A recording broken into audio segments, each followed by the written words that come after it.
Welcome to Cooking Americana, great meals on a budget. Today's meal is Old Fashioned Chicken Dumplings.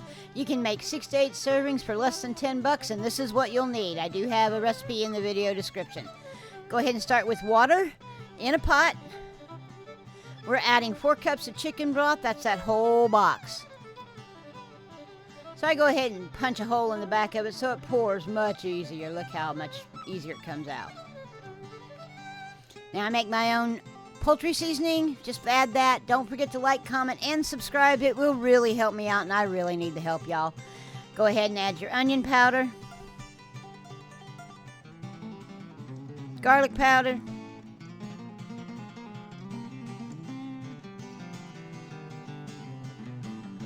salt. Now I'm using this Himalayan salt because it has much more minerals in it, and I really like that idea.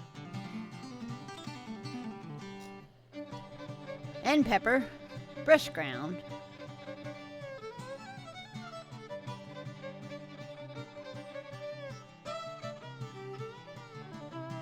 Stir that all in. Now we're putting that whole chicken in there. Make sure it's totally submerged. Bring it to a boil. I'm going to go ahead and put a cover on the top of it. That brings it to a boil faster. Once it's done, that's kind of what it looks like. And this guy falls apart. Notice that the whole back end of that chicken just fell off as I pulled it out. That's perfect. You don't want it to disintegrate, but you do want it to fall apart. So we have it all out. We're going to let that cool for just a minute. And once we let that cool, it's going to sit there for 5-10 minutes or so. I'm going to go ahead and peel the skin back and just peel that meat right off the bone, just like that. Drop it in an extra bowl. And then shred. We're going to keep shredding that chicken till we have all of that chicken and none of the bones, cartilage, skin, or any of that other goober stuff.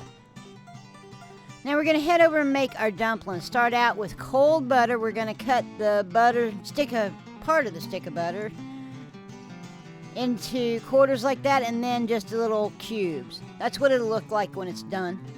Put that back in the refrigerator because you want that butter cold when you use it. So we're going to go ahead and get everything else together. That's the flour, adding the baking powder,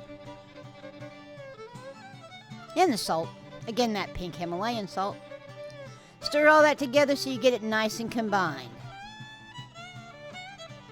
Now yank that butter out of the refrigerator and start dropping it into the flour just like that as cubes.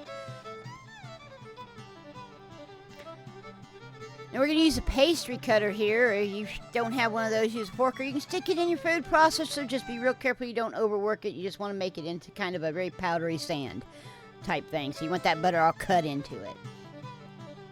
Once you have that done, go ahead and add your milk. Do that in small portions, and we're going to fold the milk into the flour. So from the bottom over the top, you'll see me kind of keep doing it. I'll add a little bit more milk as we go. And you're going to probably use all that milk, but you're going to want to do it until you get a dough that somewhat holds together. It's almost like a biscuit dough. So it's just like this. See, it's kind of not quite holding together, but it's almost. From here, you're going to start working it with your hands. Go ahead and flour your hands before you do this. I didn't do that, and I ended up with stuff all over them. Just kind of work all those bits and pieces in until you get a nice dough ball. Let it set for about 5 to 7 minutes just to rest, and go ahead and get your board prepared. Flour a board, and make sure you flour your rolling pin as well. Cut that dough in half, and then we're going to flatten it out a little bit into a disc and roll it out to about 1/4 inch thick. Don't worry about adding more flour if you need to, just to keep things from sticking, because you don't want it to stick at all. And that flour is going to help thicken your broth. Taking a pizza cutter, we're going to cut it across into strips, and then across the strips into squares or rectangles. About 1 inch diameter. Take a bowl that's got flour in it, break those apart, add your dumplings to that, and let it sit until you get them all cut. Now we've got our broth again. It's back to a boil. And we're going to add these dumplings one by one. And every so often, we're going to stir those dumplings to make sure they're not sticking to the bottom, because they're going to sink. You don't want those things stuck to the bottom at all. So gently stir. They are very fragile at this point. So just keep adding those dumplings. Some of them will start to float. Keep adding them till you've added them all into the pot.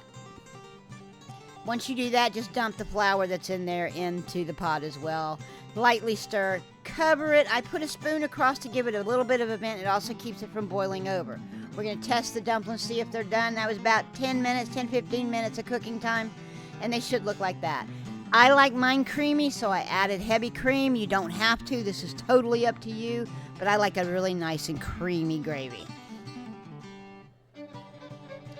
Salt and pepper, I decided it needed a little bit of both. And then go ahead and add that chicken. Now the chicken's going to thicken that gravy up just a little bit just because of the bulk of it. So don't add your slurry, your cornstarch slurry, until after you've done this. And if you feel like it still needs to be a little thicker like I did, add your cornstarch slurry to help thicken it up. Now the heat's what's going to get that slurry to thicken it up, so go ahead and bring it back up to a nice simmer. Once you're done, it'll look just like this. I topped it with a little bit of chopped parsley and called it a day. This is your old-fashioned chicken and dumplings. I'd like to thank you guys for joining me in my kitchen today for this less than $10 full meal for your family. Please remember to like, comment, and subscribe. It will really help me out. And as always, y'all have a blessed day.